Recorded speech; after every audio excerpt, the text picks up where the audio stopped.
Hello दोस्तों। तो आज के इस वीडियो में हम बात करेंगे एमआईआर के बारे में। ठीक है। सबसे पहले जब हम कोई भी मटेरियल अप्रूव करवा लेते हैं, जब मटेरियल सबमिटल हम लोग अपलोड करवा करके और मटेरियल अप्रूव करवा लेते हैं, तो उसके बाद क्या होता है कि हम मटेरियल जो है ना वो डिलीवर करवाते हैं। डिलीवर जब मटेरियल ऑर्डर करते हैं तो ऑर्डर करने के बाद जब मटेरियल हमारे साइट पे या हमारे वेयर हाउस तक पहुंच जाता है, तो हम क्या करते हैं कि उस मटेरियल का एमआईआर करते हैं बाय द डॉक्यूमेंटेशन। हम लोग आप ऑफलाइन करते हैं या ऑनलाइन करते हैं, वो आप पे डिपेंड करता है, लेकिन हमारे तरफ में जो है ना हम उसको एकोनिक्स के थ्रू में अप्रूव करवाते हैं एमआईआर को। ठीक है। तो सबसे पहले हमारा तो मटेरियल सबमिटल जो है वो अप्रूव हो जाता है। तो होने के बाद क्या करते हैं, हम उसका एमआईआर सबमिट करते हैं थ्रू एकोनिक्स। ठीक है। तो एमआईआर का मतलब मटेरियल इंस्पेक्शन रिक्वेस्ट जो है ना वो हम सबमिट करते हैं। सबमिट करने के बाद सबसे पहले एमआईआर सबमिट करने से पहले एक चीज़ करना आपके लाजिम है। जब तक आप QA/QC इंस्पेक्टर या इंजीनियर हैं, आप जब सबमिट कर रहे हैं एमआईआर को, तो आप उसमें सबसे पहले क्या करें कि जो भी मटेरियल आपके मतलब आ रहे हैं, ठीक है, जो भी मटेरियल आपको आया है साइट पे, मतलब आपके वेयर हाउस तक आया है, वो आप उसको क्लियर कर सकते हैं। ठीक है।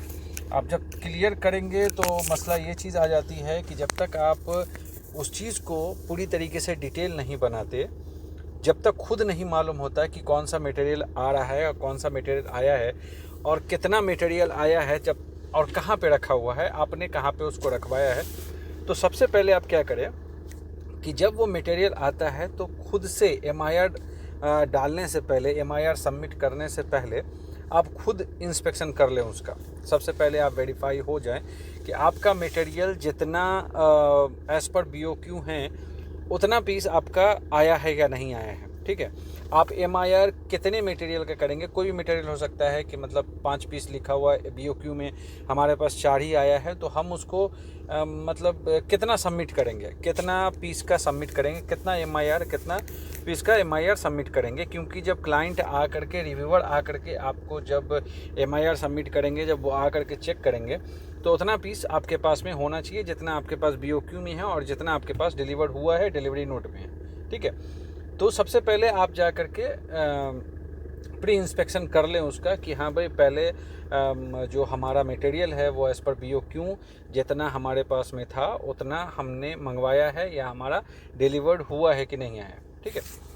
ये सारी चीज़ें पहले शो कर लेने की है, पहले आप कंफर्म कर लेना है, उसके बाद आप जा कर के एमआईआर सबमिट करने का। ठीक है।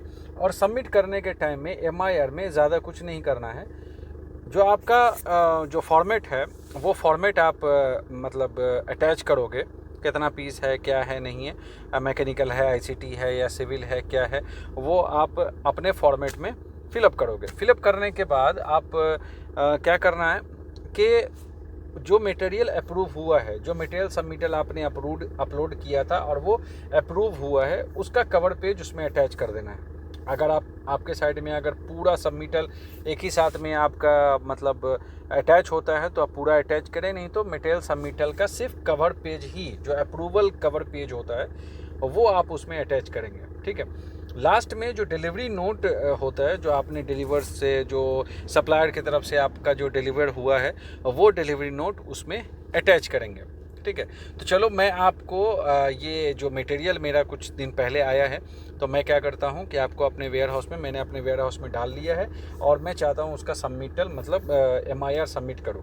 तो इसके पहले मैं जा कर के खुद मतलब देख लेता हूँ कि मेरे वेयर हाउस में उतना मटेरियल रखा हुआ है या नहीं रखा हुआ है। ठीक है। तो चले मैं आपको अपने वेयर हाउस में लेके चलता हूँ और उसके बाद मैं आपको दिखाता हूँ कि आखिरकार ये किस हिसाब से आप अपना मटेरियल तरतीब करोगे और कौन से हिसाब से, क्योंकि हर एक मटेरियल जो है ना अलग अलग जगह नहीं। अब 4 पीस है तो ऐसा नहीं कि 2 इधर रख दिए 2 इधर रख दिए, तो आपको फिर जब रिव्यूअर आएगा चेक करने के लिए तो उस टाइम में 2 पीस आप इधर से निकालोगे, 2 इधर से निकालोगे, मसला हो जाएगा। इसलिए सबको एक जगह जो है ना तरतीब करके आप रखेंगे कि उस टाइम में आसानी होगी रिव्यूअर को दिखाने के लिए। ठीक है। तो चले मैं अपने वेयर हाउस में लेके चलता हूँ और उसके बाद मैं आपको दिखाता हूँ कि किस हिसाब से मैं सर्च करता हूँ और कौन से हिसाब से मैं यहाँ पे अपने मटेरियल को अलग अलग करके मैं रखता हूँ।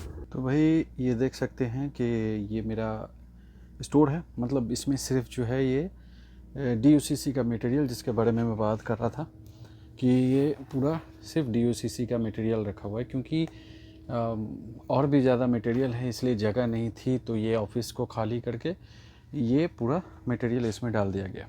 अब मैं दिखाता हूँ कि डिलीवरी नोट के हिसाब से मैं चेक कैसे करूँगा। ठीक है, अब मान लेते हैं कि ये मेरा डिलीवरी नोट है। ठीक है, ये सारे डिलीवरी नोट्स आए थे। अब इसमें मटेरियल मेरे को चुनना है। ठीक है, ये मेरा जैसे है कि कोई मॉडल नंबर के हिसाब से चुनता है, कोई SSI नंबर के हिसाब से चुनता है, जिसको मटेरियल का नाम याद रहता है, क्योंकि मटेरियल ज़्यादा है इसके वजह से कुछ कर नहीं सकते। अब कितनी क्वांटिटी में है, क्या है, कितना है, वो मैं आपको शो करवाता हूँ। आप सिंपली एक चीज़ करें कि ये देख सकते हैं 10942, ये SSI नंबर 10942 है। ठीक है, अब 10942 के हिसाब से मैं इसमें SSI नंबर मेरा यहाँ लिखा हुआ है। ठीक है, 10942। इसमें ज़्यादा मटेरियल बहुत है तो इसके वजह से मैंने सारे को चेक करवाया, अगर सिंपली पीछे से होगा। ठीक है, अब 10942 947 है, यहाँ पे 942 है नहीं। ठीक है, अब 10942 अगर देखेंगे, हाँ सॉरी यहाँ देखें 942 एक यहाँ भी बेसिकली 1 पीस यहाँ है, क्योंकि हर एक मटेरियल जो है ना एक एक जगह पे नहीं लिखा हुआ है, इसकी वजह से मुझे ढूंढने में बहुत मसला हो गया। यहाँ पे एक यहाँ पे है, ठीक है, एक 3 पीस यहाँ पे है, तो 5 हो गया। ठीक है, अब इसमें देखेंगे 5 हो गया।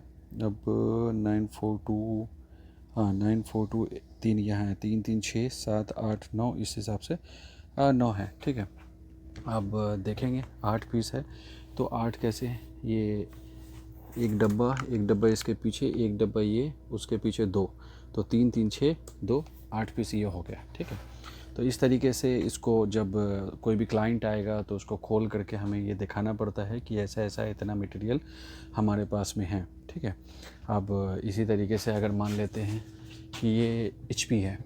ठीक है, HP 9120 है, और इसका पूरा डब्बा जो है 2 पीस इसमें, 2 पीस इसमें, 4 पीस है। इसका जो SSI नंबर है 97 ऐसा कुछ करके है।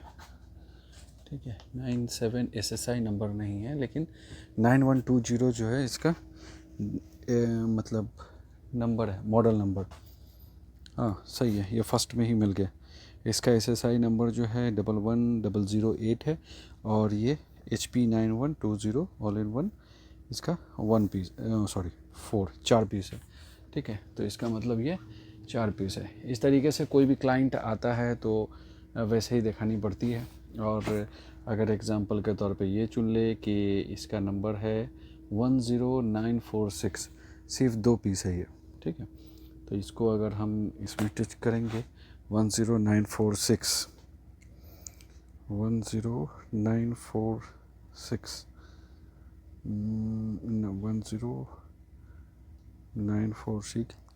इसमें नहीं है, होगा तो इसी में, क्योंकि एक ही बार में पूरा मटेरियल हमने मंगाया था। ठीक है, क्योंकि इसका है, हाँ ये सॉरी, ये देख सकते हैं इसका ये एक पीस 946 और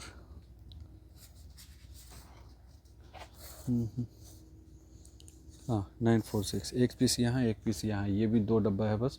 ठीक है, तो इस तरीके से आप कोई भी मतलब क्लाइंट आता है तो ये एक जगह पे आप इस तरीके से मैनेज करके रख सकते हैं और पूरा फिलअप कर सकते हैं, क्योंकि जब तक पहले से आप देख करके नहीं रखोगे तो आपको मालूम नहीं रहेगा कि कौन सा मटेरियल कहाँ पे रखा हुआ और कितने पीस हैं, और पीस बाय पीस जो है ना आप उसको हैंडल कर सकते हो। जिस हिसाब से ये बॉस है, ये सारे मटेरियल ऊपर से लेकर के वहाँ नीचे तक पूरा रखा हुआ। ठीक है, ये पूरा LG का TV है जो 55 इंच है, 64 इंच है, इस तरीके से। ये एक पीस हमारे पास ये है। ठीक है, बड़ा वाला है, ये देख सकते हैं, ये सिंगल पीस। तो इस हिसाब से सबको अलग अलग करके रखेंगे तो आपको पता रहेगा कि कौन सा मटेरियल कहाँ पे रखा हुआ है। तो जब क्लाइंट आएगा चेक करने के लिए तो उस टाइम में आपको प्रॉब्लम नहीं होगी। तो इस हिसाब से आप क्या करेंगे कि आप अपने मटेरियल को तरतीब के हिसाब से रखेंगे। आपको अगर याद रहता है तो मटेरियल मॉडल नंबर से याद रखें, क्वांटिटी के नाम से याद रखें, या आपके पास अगर ज़्यादा मतलब मीन्स मटेरियल नहीं है तो आपको याद रहता होगा तो वो अलग मसला है। लेकिन हमारे पास में अभी जो ये DUCC मटेरियल है ये लगभग 750-800 मॉडल के हिसाब से है, तो मुझे याद उतना नहीं रहता कि क्या है। तो इसके वजह से मैं क्या करता हूँ कि सबको अलग अलग जगह सेट करता हूँ, ठीक है, और वो भी SSI नंबर के हिसाब से सेट करता हूँ। इसलिए मैं SSI नंबर के हिसाब से सारा चीज़ रख देता हूँ कि ढूंढने में आसानी नहीं हो, क्योंकि मॉडल नंबर छोटा छोटा लिखा रहता है तो थोड़ा मसला हो जाता है, ठीक है। तो आप भी अपने हिसाब से जैसा चाहें वैसा उस हिसाब से आप तरतीब करके रख सकते हैं, ठीक है। तो मटेरियल सबमिटल जो अप्रूव करवाए हैं वो चलो ठीक है। ये जो MIR का जो सिस्टम है वो MIR आप इस तरीके से लगाएंगे तो ज़्यादा बेटर होगा, ठीक है। अब MIR में सिर्फ ये 3 डॉक्यूमेंट जो मैंने आपको बताया है वो तीनों डॉक्यूमेंट आप जो है अटैच करके उसमें सबमिट करेंगे, ठीक है। जैसा आपको इसमें समझ में आया, जो वीडियो आपको जो इसमें समझ में आया वो समझ में आया, जो नहीं समझ में आया वो कमेंट करें, मैं आपको फिर से रिप्लाई करूँगा, दोबारा से रिप्लाई करूँगा कि इस MIR में होता क्या। अगर QA/QC या साइट इंजीनियर या फिर QA/QC इंजीनियर से रिलेटेड आपको कोई भी सवाल समझ में ना आए तो आप उसका सवाल का जवाब मेरे से ले सकते हैं। कमेंट करें, मैं आपको उसका जवाब ज़रूर दूंगा और जहां तक हो सके वहां तक हेल्प करने की कोशिश करूंगा।